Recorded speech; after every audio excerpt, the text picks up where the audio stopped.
Hi hello నమస్తే welcome back to our channel start information. ఈరోజు వీడియోలో తల్లికొంద స్కీమ్కి సంబంధించి డౌట్స్ అనేవి క్లారిఫై చేసుకునే ప్రయత్నం చేద్దామండి. ఇందులో మీరు ఎలిజిబుల్ అయ్యుండి ఇనెలిజిబుల్ లిస్ట్లో మీ పేరు ఉంటే గ్రీవెన్స్ పెట్టుకోవడానికి టైం అనేది ఎక్స్టెండ్ చేశారండి. మీలో ఇంకెవరైనా మిగిలిపోయి ఉంటే ఆ గ్రీవెన్స్ అనేది పెట్టుకోండి. మీరు ఎలిజిబుల్ అయితే డెఫినెట్గా మీకు జూలై 5వ తారీఖున అమౌంట్ అనేది క్రెడిట్ అవుతుందండి. తర్వాత ఈ స్కీమ్ గురించి డౌట్స్ క్లారిఫై చేసుకునే ప్రయత్నం అయితే చేద్దామండి. మొదటగా ఈ స్కీమ్కి సంబంధించిన డేటా స్కూల్ ఎడ్యుకేషన్ డిపార్ట్మెంట్ నుంచి జిఎస్డబ్ల్యూఎస్ వారు తీసుకొని వారు సంబంధిత హౌస్ హోల్డ్ డేటాని బేస్ చేసుకుని వ్యాలిడేట్ చేసి ఎలిజిబుల్ అండ్ ఇన్ఎలిజిబుల్ లిస్ట్ అనేది ఇవ్వడం జరిగిందండి. ఇది పూర్తిగా 2025-26 అకాడమిక్ ఇయర్లో ఎవరైతే చదువుతున్నారో ఆ పిల్లలకి సంబంధించిన తల్లి యొక్క ఖాతాలో మాత్రం నిధులనేవి జమ చేయడం జరిగిందండి. అంటే ఇప్పుడు 2వ తరగతి నుంచి 9వ తరగతి చదువుతున్న పిల్లలకి, అలాగే ఇంటర్మీడియట్ సెకండ్ ఇయర్ ఎవరైతే చదువుతున్నారో ఈ పిల్లలకి అనేది అమౌంట్ అనేది క్రెడిట్ అయిందండి. ఇకపోతే ఈ సంవత్సరం 1వ తరగతి జాయిన్ అవుతున్న పిల్లలకి, అలాగే ఇంటర్మీడియట్ మొదటి సంవత్సరంలో జాయిన్ అవుతున్న పిల్లలకి అడ్మిషన్ ప్రక్రియ పూర్తయిన తర్వాత వాళ్ళ అప్లికేషన్స్ అనేవి వెరిఫై చేసి వ్యాలిడేట్ చేసి వాళ్ళు ఎలిజిబుల్ అయితే వాళ్ళకి కూడా అమౌంట్ అనేది జూలై 5వ తారీఖున వేస్తారని చెప్పడం అయితే జరిగిందండి. తర్వాత కొన్ని డౌట్స్ అడిగారో వాటి గురించి నేను చెప్పే ప్రయత్నం చేస్తానండి. ఆర్టీఈ అడ్మిషన్ ద్వారా ఎవరైతే ఎలిజిబుల్ అయినారో వాళ్ళకి అమౌంట్ క్రెడిట్ కాలేదని అడుగుతున్నారండి. దీనికి సంబంధించి రీజన్ ఏంటంటే ఇది వరకు అమ్మఒడి అమౌంట్ పడినప్పుడు తల్లి యొక్క ఖాతాలో ఈ అమౌంట్ అనేది వేసేవారండి. ఆ అమౌంట్ని వీళ్ళు విత్డ్రాల్ చేసుకొని స్కూల్కి పే చేసేవారు. ఇప్పుడు ఈ అమౌంట్ అనేది స్కూల్కి వేయాలా లేదంటే తల్లి యొక్క ఖాతాలో వేయాలా అనేది గవర్నమెంట్ యొక్క డెసిషన్ పెండింగ్ అయితే ఉన్నదంటండి. అది క్లారిటీ వచ్చిన తర్వాత మీకు వేయాలా లేదంటే స్కూల్కి వేయాలా అనేది రానున్న 2-3 రోజుల్లో తెలియడం అయితే జరుగుతుందండి. తర్వాత 10,900 పడ్డాయి, మిగిలిన అమౌంట్ పడలేదు అని చెప్పి చాలామంది అడుగుతున్నారు. దీనికి సంబంధించిన వివరణ ఏంటంటే ఎస్సీ ఎస్టీకి సంబంధించి 9వ తరగతి 10వ తరగతి ఇంటర్మీడియట్ సెకండ్ ఇయర్ చదువుతున్న పిల్లలకి ఈ ప్రాబ్లం వచ్చిందండి. దీనికి గల రీజన్ ఏంటంటే సెంట్రల్ గవర్నమెంట్కి సంబంధించిన షేర్ అనేది అడ్జస్ట్ కాలేదంటండి. అది అడ్జస్ట్ అయినట్టే మీకు అమౌంట్ అనేది పెండింగ్ అమౌంట్ ఏదైతే ఉందో అది అమౌంట్ క్రెడిట్ అవుతుందండి. తర్వాత ఇద్దరు పిల్లలు ఉన్నప్పటికి కూడా ఒక పిల్లవాడికి అమౌంట్ పడి ఇంకో పిల్లవాడికి అమౌంట్ పడలేదని చెప్తున్నారు. దీనికి గల రీజన్ ఏంటంటే బీసీ స్టూడెంట్స్ అయ్యి ఉండి 9వ తరగతి 10వ తరగతి పిల్లలకి ఈ ప్రాబ్లం వచ్చిందండి. ఇది social welfare department, central government social welfare department సంబంధించి పిఎఫ్ఎంఎస్ ద్వారా జరగబోయే షేర్ అనేది అడ్జస్ట్మెంట్ అవ్వలేదంటండి. అది అడ్జస్ట్ అయిన వెంటనే మీకు కూడా ఈ అమౌంట్ అనేది క్రెడిట్ అవుతుంది.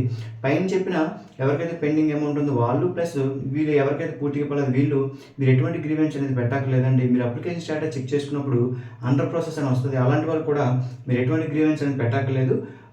ఏదైతే అమౌంట్ ఉందో అమౌంట్ అనేది షేర్ అనేది అడ్జస్ట్ అయిన తర్వాత మీకు ఆటోమేటిక్గా అమౌంట్ అనేది క్రెడిట్ అవుతుందండి. ఇది దీనికి సంబంధించిన అప్డేటు. తర్వాత మదర్ చనిపోయారని చెప్పేసి డెత్ క్యాప్చర్ అయ్యి ఇనెలిజిబుల్ అయినవి ఉన్నాయండి. ఒకవేళ మిస్టేక్ అలా జరిగి ఉంటే సచివాలయ సిబ్బందికి యాప్లో మీ డీటెయిల్స్ అని ఇవ్వడం జరిగిందండి. మీరు లైవ్లో ఉంటే ఈకేవైసీ వేయండి. ఒకవేళ నిజంగానే మదర్ కానీ చనిపోయి ఉంటే ఫాదర్ యొక్క ఆధార్తో గ్రీవెన్స్ అనేది రైజ్ చేయండి. ఫాదర్ డీటెయిల్స్ వెరిఫై చేసి సంబంధిత అమౌంట్ అనేది మీ అకౌంట్లో అనేది క్రెడిట్ చేస్తారండి. తర్వాత 4 వీలర్ కానీ ఇన్కమ్ ట్యాక్స్ పే కానీ గవర్నమెంట్ ఎంప్లాయీ కానీ ఇలా తదితర వివరాలతో ఇనెలిజిబుల్ అయి ఉంటారు కదండి. వాళ్ళు ఖచ్చితంగా ఎవరి పేరు మీద అయితే డీటెయిల్స్ చూపిస్తున్నాయో రాంగ్గా మీరు కానీ చూపిస్తున్నాయి అనుకోండి, అలాంటప్పుడు సంబంధిత ఏ వ్యక్తి పేరు మీద అయితే చూపిస్తుందో వాళ్ళు మాత్రమే వాళ్ళ ఆధార్తోనే గ్రీవెన్స్ అనేది పెట్టుకోండి.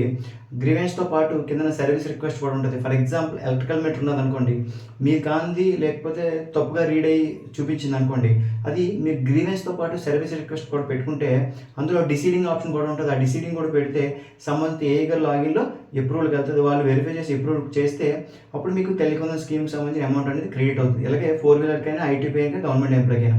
తర్వాత ఐటీపీ కానీ గవర్నమెంట్ ఎంప్లాయీ కానీ ఎవరైనా సరే మీది కాని వ్యక్తులు ఎవరైనా యాడ్ అయిపోయారు అనుకోండి, మీరు రూరల్ వాళ్ళు అయితే ఎంపీడీఓ గారి దగ్గర నుంచి ఒక లెటర్ తీసుకుని ఆ లెటర్ని డిస్ట్రిక్ట్ జిఎస్డబ్ల్యూఎస్ అధికారి వారికి మీరు సమర్పిస్తే ఆ నేమ్ అనేది డిలీట్ చేస్తారంటండి. అలాగే అర్బన్కి సంబంధించి జోనల్ కమిషనర్ గారి నుంచి లెటర్ తీసుకొని అది డిస్ట్రిక్ట్ జిఎస్డబ్ల్యూఎస్ వారి అధికారి గారిని సమర్పిస్తే ఆ ఎవరైతే మీకు తెలియని వ్యక్తి యాడ్ అయిపోయారో ఆ పేరు డిలీట్ చేస్తారని చెప్పడం అయితే జరిగిందండి. తర్వాత సర్పంచ్ ఐడితో చాలా వరకు సర్పంచ్లకి కూడా అమౌంట్ క్రియేట్ కావాలని చెప్తున్నారండి. ఇది ఓన్లీ సర్పంచ్ ఐడితోనే రిజెక్ట్ అయితే ఆ అమౌంట్ అనేది అర్హుల జాబితాలో యాడ్ చేస్తానని చెప్పారండి. లేదు అనుకుంటే మిగిలిన పారామీటర్స్ ఇనెలిజిబుల్ అయితే అది ఇంక ఇనెలిజిబుల్ అండి. తర్వాత ఆశా కార్యకర్తలకి అంగన్వాడీ టీచర్కి అమౌంట్ పడలేదని చెప్తున్నారండి. రూరల్లో వీళ్ళకి ఖచ్చితంగా పడదండి. ఎందుకంటే క్రైటీరియాలో 10,000 మించి శాలరీ అనేది రాకూడదండి. వీళ్ళకి సంబంధించిన రికార్డ్స్ గవర్నమెంట్ దగ్గర ఉన్నాయి కాబట్టి వీళ్ళ జీతం 10,000 మించి ఉన్నాయి కాబట్టి వీళ్ళకి అమౌంట్ అనేది క్రెడిట్ కాలేదండి. తర్వాత వచ్చేటప్పటికి తల్లిదండ్రులు వలస వెళ్ళి ఇతర దేశాల్లో పనులకు వెళ్ళి ఉంటారు కదండి, వాళ్ళవి పేరెంట్ కానీ అదే తల్లిదండ్రులు ఇద్దరివి కూడా అకౌంట్స్ ఇన్యాక్టివ్లో ఉంటే వాళ్ళకి అమౌంట్ అనేది క్రెడిట్ కాలేదండి. దీనికి సంబంధించి గవర్నమెంట్ దృష్టిలో పెట్టడం జరిగిందండి. దీని గురించి క్లారిఫికేషన్ వచ్చిన తర్వాత ఏ డెసిషన్ అనేది చెప్తానని చెప్పడం జరిగిందండి.